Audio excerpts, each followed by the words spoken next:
하나님께서 우리에게 주시는 말씀은 사도행전 17장 1절에서 15절까지의 말씀입니다.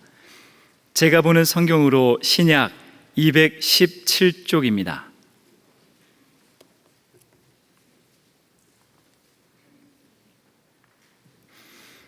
하나님의 말씀을 봉독하겠습니다. 그들이 암비볼리와 아볼로니아로 다녀가 데살로니가에 이르니 거기 유대인의 회당이 있는지라. 바울이 자기의 관례대로 그들에게도 들어가서 새 안식일에 성경을 가지고 강론하며 뜻을 풀어 그리스도가 해를 받고 죽은 자 가운데서 다시 살아나야 할 것을 증언하고 이르되, 내가 너희에게 전하는 이 예수가 곧 그리스도라 하니, 그 중에 어떤 사람 곧 경건한 헬라인의 큰 무리와 적지 않은 귀부인도 권함을 받고 바울과 실라를 따르나, 그러나 유대인들은 시기하여 저자의 어떤 불량한 사람들을 데리고 떼를 지어 성을 소동하게 하여 야손의 집에 침입하여 그들을 백성에게 끌어내려고 찾았으나 발견하지 못하매 야손과 몇 형제들을 끌고 읍장들 앞에 가서 소리질러 이르되, 천하를 어지럽게 하던 이 사람들이 여기도 이르매 야손이 그들을 맞아 들였도다. 이 사람들이 다 가이사의 명을 거역하여 말하되, 다른 임금 곧 예수라 하는 이가 있다 하더이다 하니, 무리와 읍장들이 이 말을 듣고 소동하여 야손과 그 나머지 사람들에게 보석금을 받고 놓아주니라. 밤에 형제들이 곧 바울과 실라를 베레아로 보내니 그들이 이르러 유대인의 회당에 들어가니라.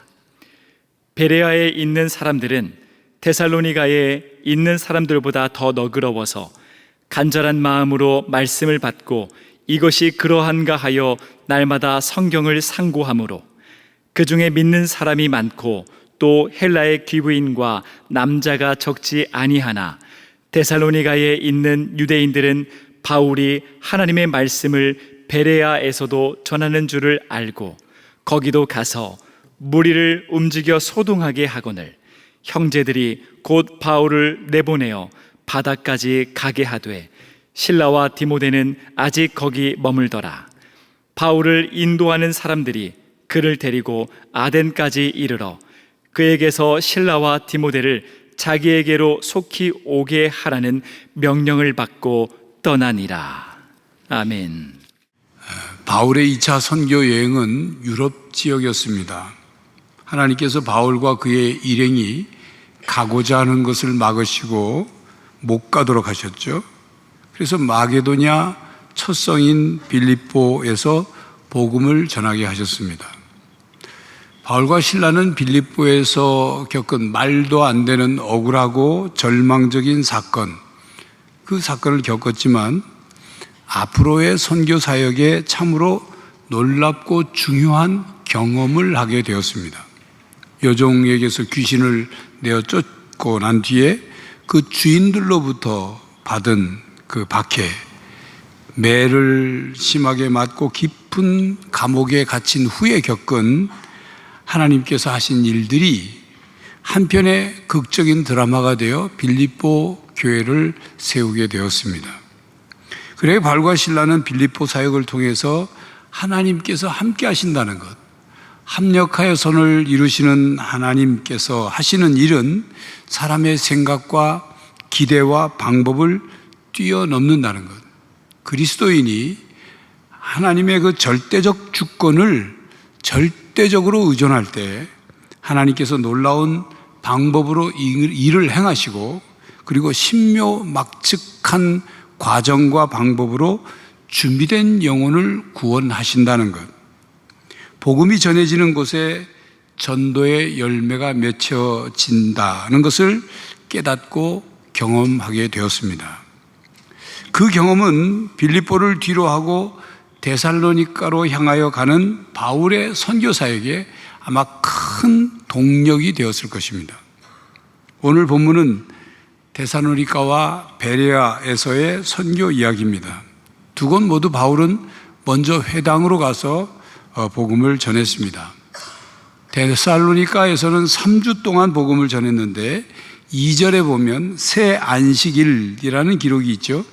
세 번의 안식일 동안 세 번의 안식일을 지키는 동안 성경을 가지고 강론했고 구약 성경의 뜻을 풀어서 설명했다. 그런 말이죠. 그리고 구약 성경에 예언된 메시아가 고난받고 다시 살아나야 할 것을 증언했습니다. 그리고 그 메시아가 내가 전하는 이 예수입니다. 이 예수가 그리스도 곧 구세주이십니다 라고 전한 것이죠. 여러분, 왜 바울은 회당에 가서 가르치고 강론한 것을 좋아했을까요? 어느 지역에 가서 회당이 있는 곳이면 왜 가장 먼저 회당으로 가서 하나님의 말씀을 전하고 복음을 전하고 그리고 예수가 그리스도라고 전했을까요? 그것은 회당에 모인 사람들이 유대인들이고 유대인들은 구약 성경을 알고 있었고 그들에게 메시아 개념이 있었기 때문입니다. 유대인들에게는 메시아 대망 사상이 있었습니다. 그러니 그들이 알고 있는 구약 성경을 인용해서 가르치고 구약 성경에서 말씀하는 메시아 그리스도가 누구인지 그리고 그리스도가 반드시 고난받고 죽으신 후에 다시 살아나야 한다는 것을 해석하고 증명하면서 여러분에게 전하고 있는 예수가 바로 그 그리스도이십니다 라고 말한 것입니다. 이에 많은 경건한 헬라인들과 적지 않은 귀부인들이 믿고 따랐습니다. 데살로니가에서 그런 일이 일어났죠. 본문 3절 4절 내용입니다. 그러나 데살로니가에 있던 유대인들 중에 어떤 사람들은 바울이 전한 예수의 복음을 들은 후에 들은 사람들이 예수님을 믿게 되니까 몹시 시기하게 됐습니다. 그것은 자신들이 공들여서 그 헬라인, 경건한 이방인이죠. 경건한 이방인을 유대교로 개종시키려고 공을 들여놨는데 바울을 따라가고 바울이 전하는 예수를 믿는다고 하니까 시기심이 생긴 것입니다. 그래서 빌립보에서는 로마 사람인 우리가 받지도 못하고 행하지도 못할 풍속이라고 시비를 당했다고 한다면 데살로니가에서는 천하를 어지럽게 하던 이 사람들이라는 혐의를 받았습니다. 그들은 데살로니가 거리에 불량배들을 모아가지고 그들과 떼를 지어서 시내에서 소동을 일으켰습니다. 아마도 그들이 그 거리의 불량배들에게 돈을 주어서 그들을 매수해서 소동을 일으키게 했을 것입니다. 그들은 바울과 그 일행들을 붙잡아 백성들 앞에 세우려고 했죠. 그런데 벌써 바울과 그 일행은 하나님의 은혜로 이미 피했습니다. 그들은 바울을 잡지 못하자 대신 야손과 몇 믿는 형제들을 붙잡아서 읍장 앞에 데려갔습니다. 그들은 바울과 일행들을 일컬어서 천하를 어지럽게 하던 사람들이라고 하면서 그 바울 일행이 데살로니가 지역에 들어왔을 때 야손이 그들을 끌어들인 것이라 그렇게 말했습니다. 그러니까 야손이 소요의 교사범 내지는 방조범이라고 송사를 한 것입니다. 바울이 야손이라는 사람의 집에 머물면서 선교를 하였기에 야손을 그렇게 몰고 간 것입니다. 여기에서 우리가 추측으로 얻을 수 있는 합리적인 결론은 바울이 야손의 집에 머물 때 야손이 예수님을 영접했을 것이고 그리고 야손은 데살로니가 교회를 세우는 일에 결정적인 역할을 한 사람이라는 것을 알 수 있습니다. 유대인들은 자기들이 알고 있고 믿고 있는 것 그것과 다르면 세상을 어지럽힌다고 생각했습니다. 정말로 그렇습니까? 세상을 어지럽히는 겁니까? 아니면 세상을 변화시키는 것입니까? 세상을 어지럽히며 세상을 고통과 불행으로 끌고 가는 겁니까? 아니면 세상을 변화시키며 기쁨과 소망으로 이끌고 있는 것입니까? 바울은 세상을 어지럽힌 것이 아니라 세상에 복음을 전하여 한 사람 한 사람을 변화시키고 영원한 생명을 얻게 하였습니다. 그러니까 만약 사람의 가치관과 세계관을 뒤바뀌게 해서 사람의 삶의 방식이 바뀌고 사람과 사람 사이의 변화가 일어나는 것, 그것을 세상을 어지럽히는 거라고 말한다면 그 말이 맞죠.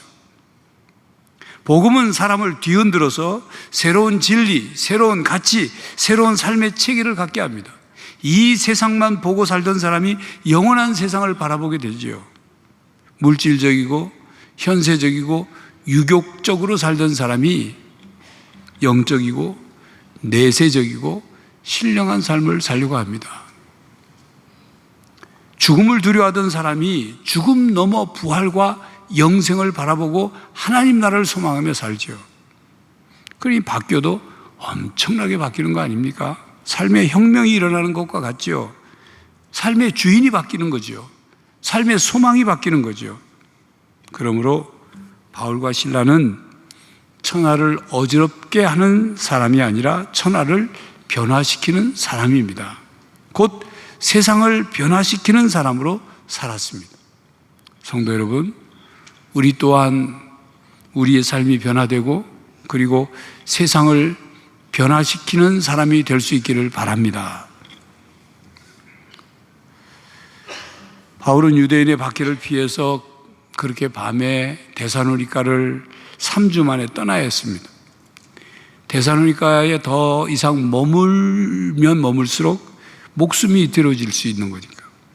그래서 그것을 알게 된 데살로니가 형제들이 바울과 그 일행을 베레아로 보냈습니다. 데살로니가에서 3주 동안 열심히 복음을 전했고 많은 사람들이 예수님을 믿게 됐죠. 그런데 유대인들이 들고 일어나 핍박을 하게 됐습니다. 바울이 복음을 전하면 그 다음에 복음 때문에 핍박을 받고 또 복음을 전하면 또다시 핍박을 받고 이런 일이 계속 되풀이됐어요. 반복됐습니다. 그런데 바울은 그렇게 데살로니가를 떠나면서도 비통해하지 않았습니다. 또 그 자기를 박해하는 그들을 증오하지 않았습니다. 하나님께 불평, 원망을 하지 않았습니다. 의기소침해하지 않았습니다. 물론 바울도 사람이니 왜 마음에 불편함이 또 혹은 감정이 혹은 스트레스가 없겠습니까? 그렇지만 바울은 빌립보에서의 복음 사역의 경험과 하나님께서 어떻게 행하셨는지를 경험한 그 경험을 기억하면서 다음 도시에서 복음을 전파했을 때 이루어질 기대를 품고 또 다른 도시로 간 것입니다. 나중에 바울이 데살로니가 교회에게 이제 편지를 쓰죠. 편지를 쓰는데 그 내용을 보면 그렇게 떠나온 데살로니가 교인들이 짧은 기간 동안 믿었지만 믿음이 점점 자라고 환난 가운데서 믿음이 흔들리지 않는 그 모습을 자랑스럽게 생각하고 감사하고 그들을 기억하면서 내가 다시 기회만 있다면 다시 가서 보기를 원한다 했어요. 나를 그렇게 박해한 그들이 그 데살로니가 다른 사람들을 보기 싫어서 나 안 간다 그러지 않았다는 얘기예요. 데살로니가를 떠나 도착한 베레아는 데살로니가로부터 남서쪽으로 약 80km 정도 떨어진 도시입니다. 오늘날에는 베리아라고 부르는 아주 작은 도시입니다. 바울은 베레아에 가서도 먼저 회당에 들어가서 하나님의 말씀을 전하고 복음을 전했습니다. 그런데 베레아 사람들은 데살로니가 사람들과 달랐습니다. 11절에 베레아에 있는 사람들은 데살로니가에 있는 사람들보다 더 너그러워서 간절한 마음으로 말씀을 받고 이것이 그러한가 하여 날마다 성경을 상고함으로 라고 말씀하죠. 물론 데살로니가에 있는 사람들도 복음을 잘 받아들였습니다. 그래서 경건한 헬라인의 큰 무리와 적지 않은 귀부인들이 예수님을 믿고 하나님 말씀을 받고 예수님을 믿었죠. 그런데 베레아 사람들은 그 데살로니가 사람들보다 더 가르침을 잘 받았다고 말씀하죠. 그러면서 베레아에 있는 사람들은 데살로니가에 있는 사람들보다 더 너그럽다 그렇게 표현하고 있는데 이 너그럽다는 표현은 다른 성경 번역본에는 마음이 트였다, 더 고상하다, 관대하다, 교양 있다, 개역 성경에는 신사적이다 그렇게 번역했어요.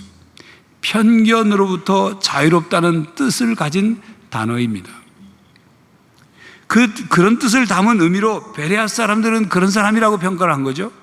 그렇다면 베레아 사람들이 어떻게 그런 평가를 받을 수 있었을까요? 첫째, 베레아 사람들은 간절한 마음으로 말씀을 받았습니다. 열린 마음으로 말씀을 들은 거예요. 들을 준비가 되어 있는 마음으로 들은 거예요. 둘째, 고상한 마음으로 그리고 편견으로부터 자유로운 마음으로 바울이 전하는 말씀을 받아들였습니다. 세 번째는 그들은 바울에게 들은 하나님의 말씀의 사실 여부를 알아보기 위해서 날마다 성경을 상고했습니다. 상고했다는 말은 살펴보고 연구한다는 뜻이에요. 그러니까 그들은 바울이 선포한 말씀을 무조건 아멘으로 받지 않고 스스로 성경을 살펴보면서 사실 여부를 판단해서 믿으려 했던 것입니다.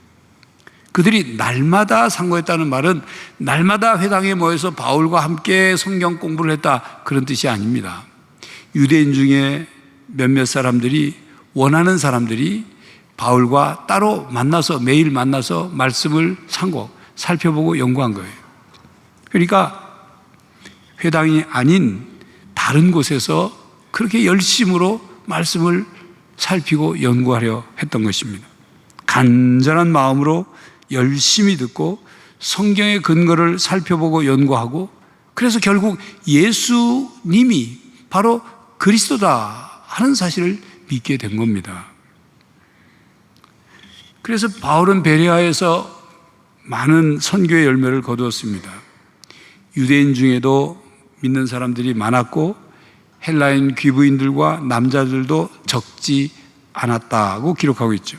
베레아 사람들은 모범적인 신앙생활 자세를 우리에게 보여주고 있습니다. 여러분, 오늘 본문에 나오는 베레아 사람들을 떠올리면서 여러분에게 묻겠습니다. 하나님은 어떤 사람들을 좋아할까요? 무조건 덮어놓고 하나님의 말씀을 믿는 사람을 좋아할까요? 아니면 하나님의 말씀을, 성경을 펼쳐놓고 정말 맞는지 연구하며 믿는 사람을 더 귀하게 여기실까요? 자, 이렇게 물어보겠습니다. 여러분이 부모라면 여러분의 자녀가 무조건 부모의 말을 잘 듣고 부모를 무서워해서 순종 잘하는 자녀가 좋습니까? 아니면 부모의 말을 듣고 질문도 하고 부모의 말의 뜻과 의도와 목적을 깨달아가면서 능동적으로 행동하는 자녀가 좋습니까? 우선 당장은 무조건 순종하는 자녀가 좋을 수 있겠죠. 왜? 속을 썩이지 않으니까. 너 가만히 있어, 그럼 가만히 있고, 저가 있어, 저쪽 가 있어, 저쪽 가 있으니까. 그런데 그렇게 성장한 자녀는 성숙해지지 못합니다. 생각도 잘하지 않고 지혜도 잘하지 않고 판단력도 잘하지 않습니다. 수동적인 사람이 되죠. 그리고 어떤 일을 해놓고 책임감이 없어요. 늘 시킨 것만 했으니까. 부모 책임이죠, 그러면. 여러분, 하나님은 인격적이신 하나님입니다. 하나님은 우리가 주인이 시킨 대로 말 잘 듣는 강아지와 같은 존재가 되기를 원하지 않으십니다. 우리가 인격적으로 반응하고 인격적으로 행동하기를 원해요. 우리의 생각이 자라고 지혜가 자라고 믿음이 자라고 인격이 자라고, 그래서 그리스도의 장성한 분량에 이르도록 우리가 온전해지기를 원하시는 겁니다. 성도 여러분, 그러므로 성도 여러분, 생각하며 믿으시길 바랍니다. 질문하며 믿으시길 바랍니다. 이 질문은 의심이 아니라 더 확고한 깨달음을 위한 것입니다.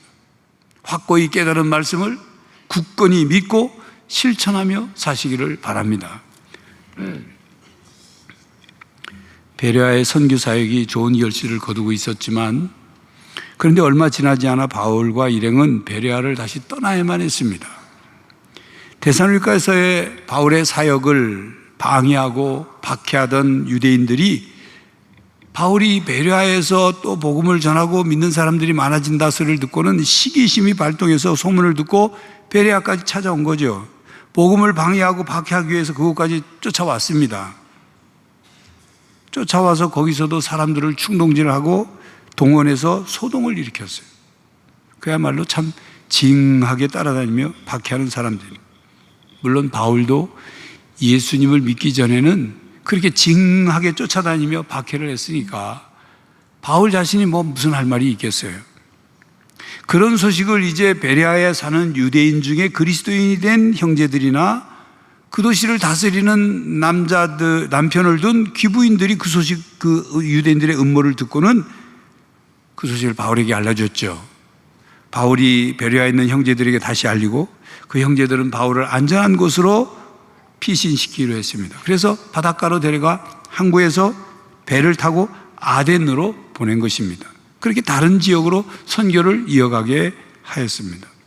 자, 여러분, 이렇게 복음서와 사도행전과 그리고 신약의 서신서들을 보면 어디를 가든지 성령의 역사를 저지하려는 사람이 있었어요.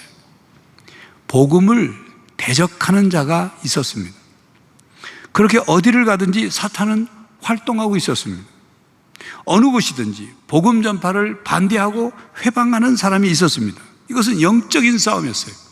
치열한 영적 전쟁터였습니다.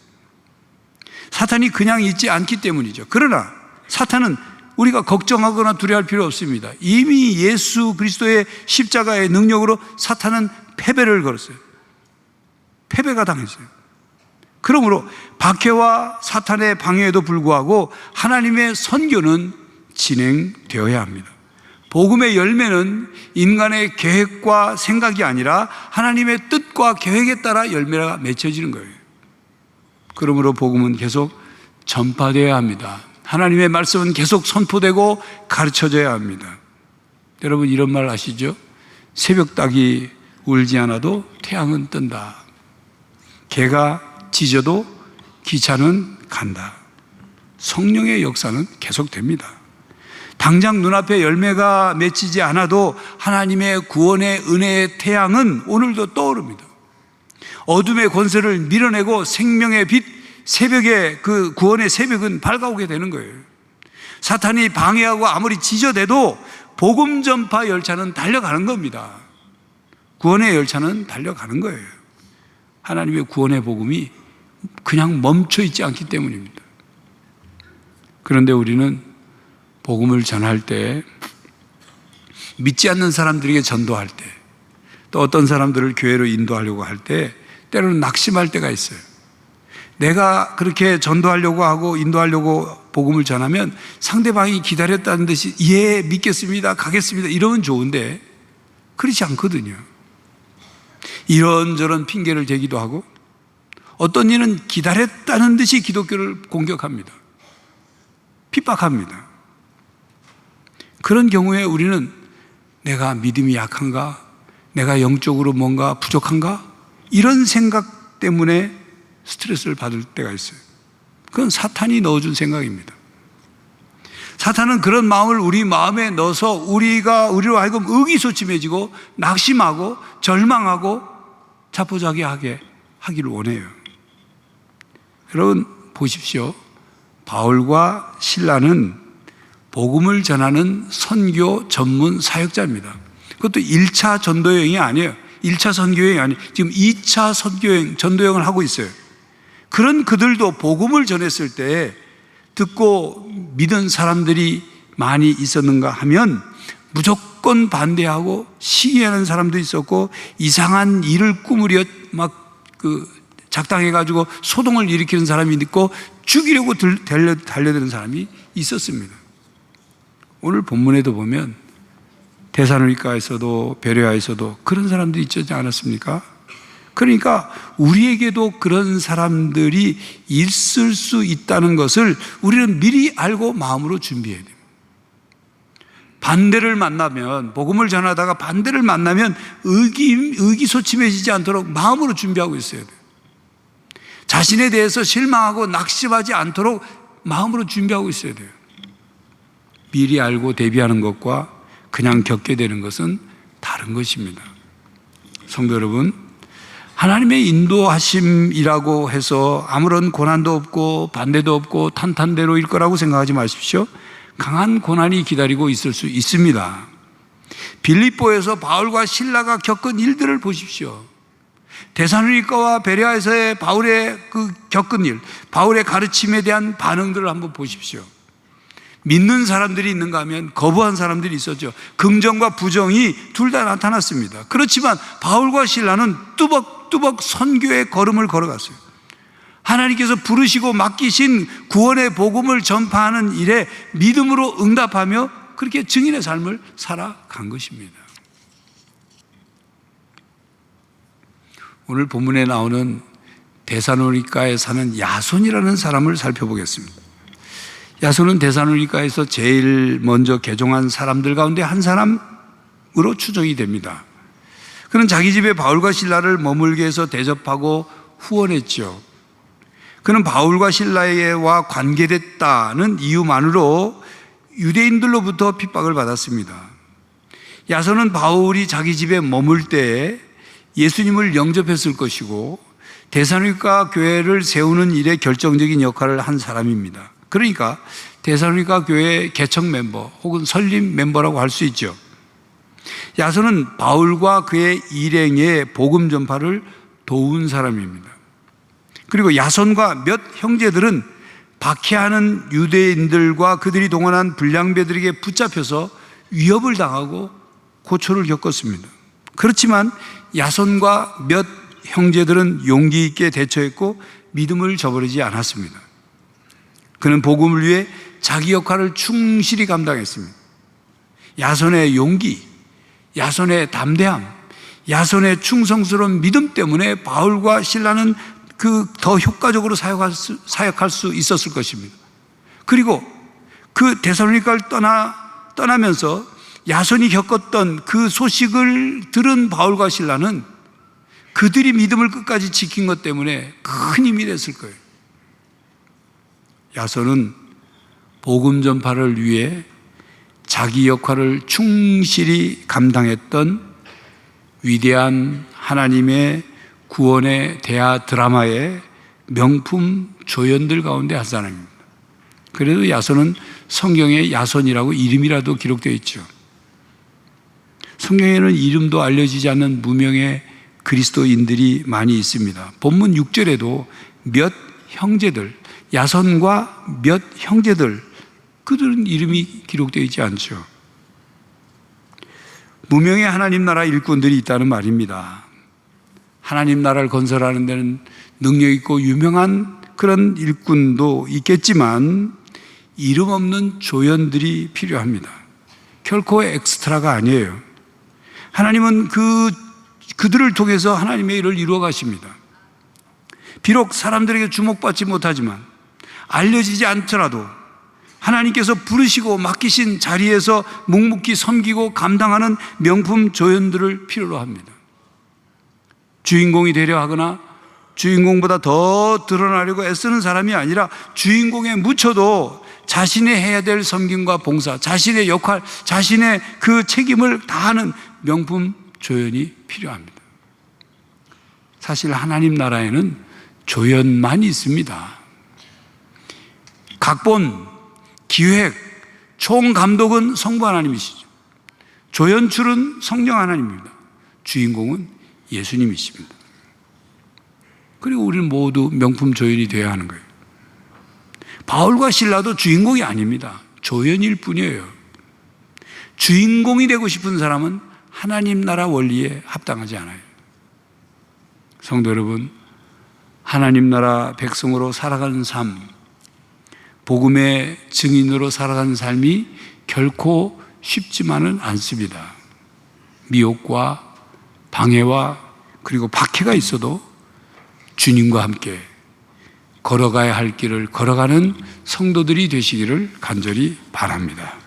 기도하겠습니다. 하나님, 우리를 하나님의 자녀로, 하나님의 백성으로, 하나님의 일꾼으로 부르시고 세워주시니 감사합니다. 천국에 들어가기 전까지 이 땅에 사는 동안 하나님 나라를 위하여 살게 하시고 저희들 하나님 나라의 조연으로서 각기 맡겨진 일을 감당케 하여 주시옵소서. 우리의 믿음이 흔들리지 않게 하시고 날마다 말씀을 더욱 확고히 깨닫고 믿게 해주시고 어떤 상황에서도 흔들리지 않는 믿음과 사명감을 가지고 살아가게 하여 주시옵소서. 성령 하나님, 우리를 도와 주시옵소서. 예수 그리스도의 이름으로 기도하옵나이다. 아멘.